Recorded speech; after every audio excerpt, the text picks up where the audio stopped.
అంత ధైర్యంగా ఎలా మాట్లాడగలుగుతున్నారు? ఆమె వెనుకున్నది ఎవరు? చంద్రబాబా? కాంగ్రెస్ హైకమాండ్ ఉందా? సొంత అన్నపై ఈ స్థాయిలో ఎందుకు విరుచుకుపడుతున్నారు? ఆమెకంత ధైర్యం ఎక్కడి నుంచి వచ్చింది? జగన్ సోదరి కావడంతోనే ఏం చేయలేరన్న ధీమానా? మరేదైనా కారణం ఉందా? అసలు షర్మిల వెనుకున్నది ఎవరు? ఓసారి చూద్దాం. కడప సెంటర్లో వైసీపీపై షర్మిల ఆరోపణలు. షర్మిలకు అంత ధైర్యం ఎక్కడి నుంచి వచ్చింది? షర్మిల వెనుక చంద్రబాబు ఉన్నారంటున్న వైసీపీ. కాంగ్రెస్ ని కష్టకాలంలో ఆదుకున్న రేవంత్ బాటలోనే నడుస్తున్న షర్మిల.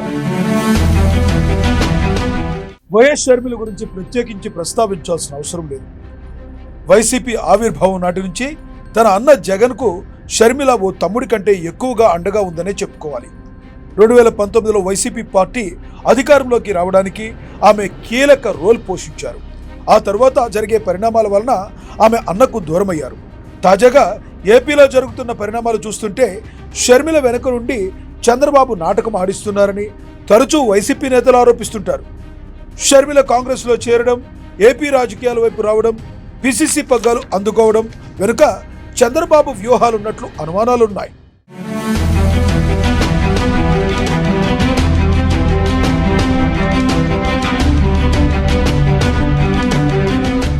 ప్రస్తుతం షర్మిల రాష్ట్ర వ్యాప్తంగా బస్సు యాత్ర చేపడుతున్నారు. కడప జిల్లా నుంచి లోక్సభ స్థానానికి పోటీ చేస్తున్నారు. ప్రధానంగా బాబాయ్ హత్య కేసును ప్రస్తావిస్తూ జగన్ పై విరుచుకుపడుతున్నారు. అవినాష్ వెనుక జగన్ ఉన్నారని ఆరోపిస్తున్నారు. ఏకంగా కడప నడిబొడ్డులోనే సౌండ్ చేస్తున్నారు. సాధారణంగా రాష్ట్రంలో విపక్ష నేతలే కడపలో విమర్శలు చేసేందుకు వెనకడుగు వేస్తారు. అటువంటిది షర్మిల నిర్భయంగా ఆరోపణలు చేస్తుండడం మాత్రం సాహసమేనని విశ్లేషకులు అభిప్రాయపడుతున్నారు. ఆమె వెనుక బలమైన శక్తి ఉన్నట్లు అనుమానిస్తున్నారు. అది చంద్రబాబుకు మించి ఉండొచ్చని భావిస్తున్నారు. హత్య రాజకీయాలను ప్రోత్సహించే వాళ్లకు ఓట్లేయకూడదు అన్న నిర్ణయం మీరు తీసుకోవాలి. మీ అందరి సాక్షిగా మరొక్కసారి జగన్మోహన్ రెడ్డి గారిని ప్రశ్నిస్తున్నాం. సిబిఐ నిందితుడిగా చేర్చిన వ్యక్తిని మీరు టికెట్ ఎలా ఇచ్చారు? జగన్మోహన్ రెడ్డి గారు కడప జిల్లా ప్రజలకు సమాధానం చెప్పాలి. జగన్మోహన్ రెడ్డి గారిని అడుగుతున్నాం. వివేకానంద రెడ్డి గారు చచ్చిపోతే ఆ టీవీలన్నీ ఆ రోజంతా హార్ట్ అటాక్ అని చెప్పారే, అసలు ఇల్లంతా రక్తం ఏరలై పారిందే, ఎందుకు చెప్పింది సాక్షి టీవీ ఆ హార్ట్ అటాక్ అని? జగన్మోహన్ రెడ్డి గారు ఇంతవరకు సమాధానం చెప్పలేదు. జగన్మోహన్ రెడ్డి గారు సమాధానం చెప్పాలి. అధికారం రాకముందేమో సిబిఐ ఎంక్వైరీ కోరిన జగన్మోహన్ రెడ్డి గారు అధికారం వచ్చిన తర్వాత సిబిఐ అవసరం లేదు అని ఎందుకన్నాడో జగన్మోహన్ రెడ్డి గారు కడప జిల్లా ప్రజలకు సమాధానం చెప్పాలి. జగన్మోహన్ రెడ్డి గారికి ఏది దాచిపెట్టడానికి లేకపోతే, ఏ రహస్యము లేకపోతే మీకు సిబిఐ ఎంక్వైరీ చేసుకుంటే ఏమి, ఇంకొక ఎంక్వైరీ చేసుకుంటే ఏమి? జగన్మోహన్ రెడ్డి గారు ప్రజలకు సమాధానం చెప్పాల్సిన అవసరం ఉంది. మరొక్కసారి చెప్తున్నాం, ఈ పోరాటము రాజశేఖర్ రెడ్డి బిడ్డకు, ఇంకోవైపు రాజశేఖర్ రెడ్డి గారిని చంపిన నిందితుడిగా పేరు ఉంచిన అవినాష్ రెడ్డికి మధ్య జరుగుతున్నది. ఈ పోరాటము న్యాయానికి, అధికారానికి మధ్య జరుగుతున్నది. ఈ పోరాటము ధర్మానికి, డబ్బుకు మధ్య జరుగుతున్నది. మరొకసారి అందరూ ఆలోచించాలి. వివేకానంద రెడ్డి గారి ఆత్మ శాంతి కోసమైనా సరే మీ అందరూ రాజశేఖర రెడ్డి బిడ్డను ఆశీర్వదించండి.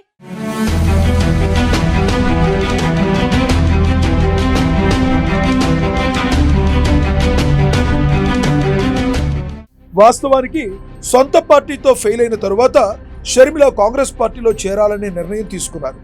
తెలంగాణ రాజకీయాలకు మాత్రమే పరిమితం కావాలని భావించారు. కనీసం ఆమె ఏపీ వైపు చూసేందుకు కూడా ఇష్టపడలేదు. కానీ ఉన్నటువంటి పరిస్థితి మారింది. కర్ణాటక కాంగ్రెస్ నేత డీకే శివకుమార్ ఎంటర్ అయ్యారు. షర్మిలను కాంగ్రెస్ పార్టీలోకి తెచ్చారు. తెలంగాణ ఎన్నికల్లో పోటీ చేయాలని షర్మిల భావించారు. అందుకు తెలంగాణ కాంగ్రెస్ నేతలు ఒప్పుకోలేదు. దీంతో షర్మిల తప్పనిసరి పరిస్థితుల్లో ఏపీకి వెళ్లాల్సి వచ్చిందని టాక్ నడిచింది.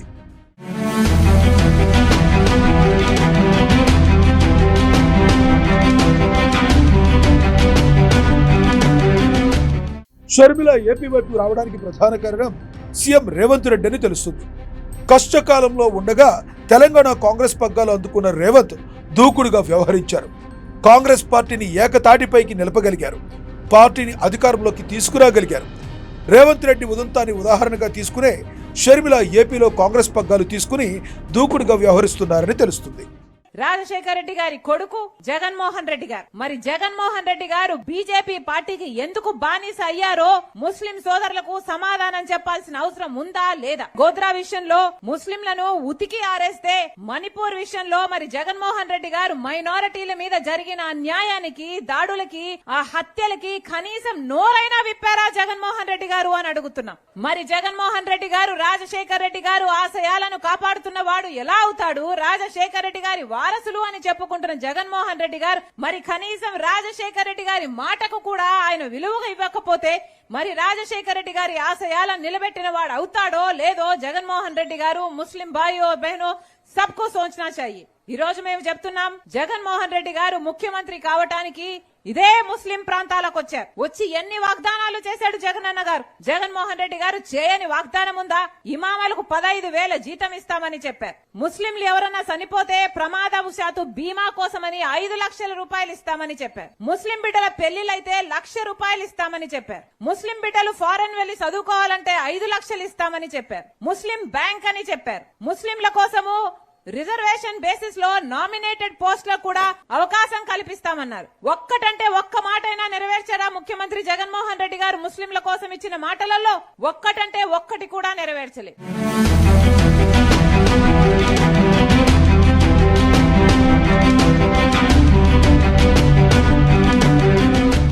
ప్రస్తుతం తెలంగాణతో పాటు కర్ణాటకలో కాంగ్రెస్ పార్టీ అధికారంలో ఉంది. ఏపీకి సంబంధించి రాజకీయ నేతల మూలాలు ఈ 2 రాష్ట్రాల్లోనే ఉన్నాయి. ముఖ్యంగా హైదరాబాద్ లో ఏపీలోని ప్రతి రాజకీయ నేతల ఆస్తులు, వ్యాపారాలు కొనసాగుతున్నాయి. దీంతో అక్కడ కాంగ్రెస్ పార్టీ అధికారంలో ఉండడంతో నేతలు తగ్గి వ్యవహరిస్తున్నారు.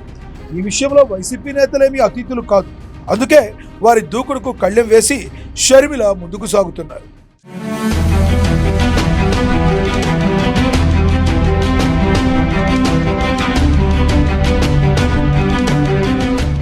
తెలంగాణలో పరిస్థితులు చూసి ఏపీలో షర్మిల స్వేచ్ఛగా రాజకీయాలు చేయగలుగుతున్నారు.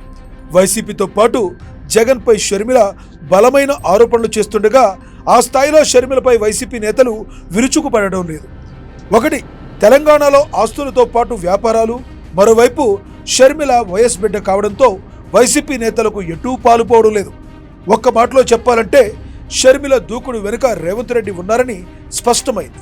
రేవంత్ మాదిరిగా దూకుడుగా వ్యవహరించి ఏపీకి భావి నాయకురాలుగా అవతరించాలని షర్మిల భావిస్తున్నారు. మరి ఆమె ప్రయత్నాలు ఎంతవరకు వర్కౌట్ అవుతాయో చూడాలి. మరి రాజశేఖర రెడ్డి గారు, వివేకానంద రెడ్డి గారు ఎంపీలుగా పనిచేశారు. మీ అందరికీ తెలుసు. వాళ్ళ నాయకత్వంలో ప్రజలు ఎంత బాగుపడ్డారో మీకు తెలుసు. మళ్ళీ అలాంటి యుగం రావాలి అంటే నన్ను ఆశీర్వదించండి. నేను అందుబాటులో ఉంటాను. మీ ఎంపీగా మీకు సేవ చేసుకునే భాగ్యం నాకు అవకాశం దయచేయమని ప్రతి ఒక్కరిని మీ రాజశేఖర రెడ్డి బిడ్డ శిరస్సు వంచి చేతులు జోడించి మనస్ఫూర్తిగా కోరుకుంటుంది.